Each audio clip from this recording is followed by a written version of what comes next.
এই জুমার দিন অত্যন্ত বরকতময় পূর্ণ দিন। দেখেন, এমন একটা দিন, ভ্যালেন্টাইন্স ডে নামে একটা দিন আছে, ভালোবাসা দিবস।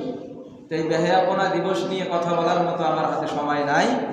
আমরা মুসলমান যারা, আমরা চলবো আল্লাহ রাসূল সাল্লাল্লাহু আলাইহি ওয়াসাল্লামের আদর্শের উপরে, তাই নয় কি? এর জন্য আমি এদিকে যাব না, শুধু বোঝাতে চাচ্ছি আজকে জুমার দিন, গরিবের হজের দিন, দোয়া কবুলের দিন, সাপ্তাহিক ঈদের দিন। আর এই দিনটিতে ভ্যালেন্টাইন্স ডে পড়েছে, তার মানে অনেক হাজার হাজার অন্যায় অশ্লীল বেহায়াপনা কাজ থেকে আজকে মুসলমানের সন্তানেরা হেফাজত থাকবে। কথা বলেন ঠিক কিনা? কারণ এই দিনটি যদি আজ না হয় অন্য কোনো দিন হইতো, তাহলে আমরা যারা পড়াশোনা কম জানি, কম বুঝি, ছেলে মেয়ে বলে যে বাবা আমি কলেজ ইউনিভার্সিটিতে পড়ি, 9-10-এ পড়ি, 200 টাকার প্রয়োজন, অমুক ক্লাসে টাকা লাগবে, অমুক বিষয়ে টাকা লাগবে, টাকা তোমাকে দিতেই হবে। বলেন আছে না নাই? এই টাকা নিয়ে তারা বাকিটা কি করতো? ইতিহাস। কিন্তু আজকে জুমার দিন হওয়ার কারণে এই বেহায়াপনা দিন, এই যুবক যুবতীরা অবাধে মেলামেশা, মুসলমানদের সন্তানেরা এইরকম একটা দিন থেকে মুক্তি পেয়েছে আজকে জুমার দিন। বলি না সুবহানাল্লাহ? আর একবার বলি না সুবহানাল্লাহ? আর একটি গুরুত্বপূর্ণ বিষয় এখানে রয়েছে। আল্লাহর রাসূল সাল্লাল্লাহু আলাইহি সাল্লাম হাদিসে মুবারাকার মধ্যে বলেছেন, ইজা কানাত লাইলাতুন নিসফি মিন শাবান, যে শাবানের মধ্যতম দিন রাতকে বলা হয়েছে লাইলাতুন নিসফি মিন শাবান, অর্থাৎ যেটিকে আমরা শবে বারাত বলে জানি। কি জানি ভাই? এই শবে বারাতে রাত্রি কি আজকে এই জুমার দিন গত রাতে পড়েছে? বলি না সুবহানাল্লাহ? যে এই দিনটি অত্যন্ত বরকতময় পূর্ণ দিন, যে দিনের মধ্যে, যে রাতের মধ্যে সমস্ত মাখলুকাত কার কি হবে, কার কি রিজিক হবে, কোন সময় কি ঘটবে, আল্লাহ তাআলার পার্লামেন্টে এটা সিদ্ধান্ত গ্রহণ করেছে। সুবহানাল্লাহ বলবো না? সুবহানাল্লাহ। তাহলে এই এমন একটা দিন, আজকে রাত হাদিসে মুবারাকার মধ্যে বলে ফাকুমু লাইলাহা, যে এই রাতে তোমরা কি করো? জাগ্রত থেকে ইবাদত করো। ফাকুমু লাইলাহা, রাত্রিতে জাগ্রত থেকে ইবাদত করো। ওয়াসুমু ইয়াওমাহা, পরের দিন রোজা থাকো।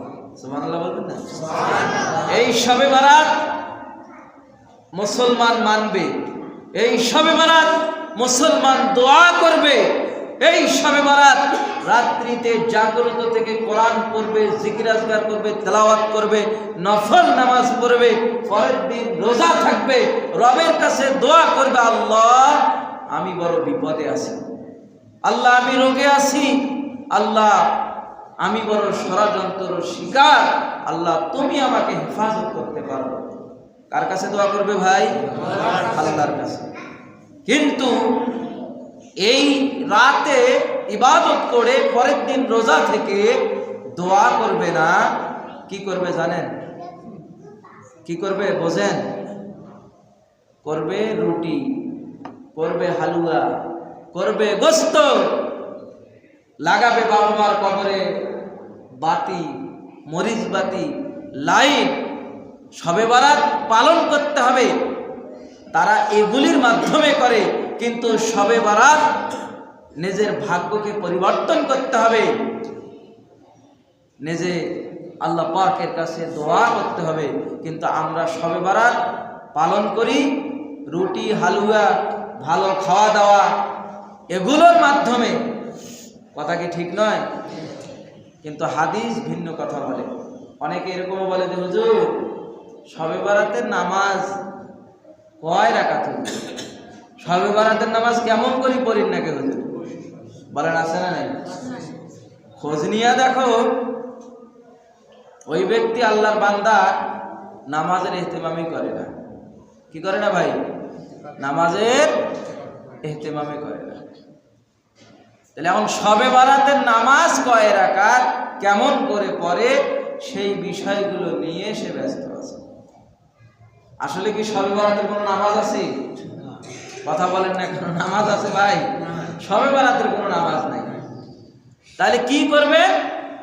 আপনি এশার নামাজ জামাতে যে ব্যক্তি আদায় করে আর ফজরের নামাজ যে ব্যক্তি জামাতে আদায় করে, সারা রাত দাঁড়িয়ে নফল নামাজ আদায় করলে যে সওয়াব হয়, আল্লাহ তাআলা তার বান্দার আমল নামায় সেই সওয়াব দান করে। এশার নামাজ পড়েছেন, ফজরের নামাজ যদি পড়তে পারেন তাহলে সারা রাত নফল নামাজ পড়া সব আল্লাহ দান করে। তাহলে আজকে ফাকুমু লাইলাহা, রাত্রি জাগ্রত থেকে আপনি আগে সর্বপ্রথম মাগরিবের নামাজ আদায় করবেন, এশার নামাজ আদায় করবেন, কোরআন শরীফ তেলাওয়াত করবেন, সূরা ইয়াসিন তেলাওয়াত করবেন, জিকির আজকার করবেন, ইস্তেগফার করবেন, বেশি বেশি আমলগুলো করবেন, মাঝে মধ্যে একটু নফল নামাজ পড়বেন। আরো অনেকে প্রশ্ন করে যে ভাই নফল নামাজ তো পড়বো, কোন সূরা দিয়ে পড়বো? কুল হু সূরা 11 বার কমো না 13 বার কমো না 17 বার কমো? বলেন আছে না নাই? আসলে আপনি যেভাবে নফল নামাজ আদায় করেন ঠিক সেইভাবে আপনি নফল নামাজ আদায় করবেন। কি করবেন? সেইভাবে নফল নামাজ আদায় করবেন।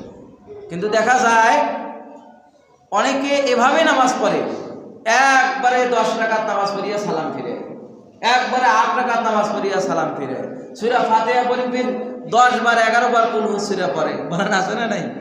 তো এইরকম কোনো বিষয় না। বিষয় হচ্ছে আপনি 2 রাকাত নফল নামাজ পড়ে পড়ে আপনি কি করবেন? আপনি নামাজ আদায় করবেন। তবে হ্যাঁ, মুফাসসিরিন ইকরাম বলেন যে কারো যদি বয়স 30 বছর হয়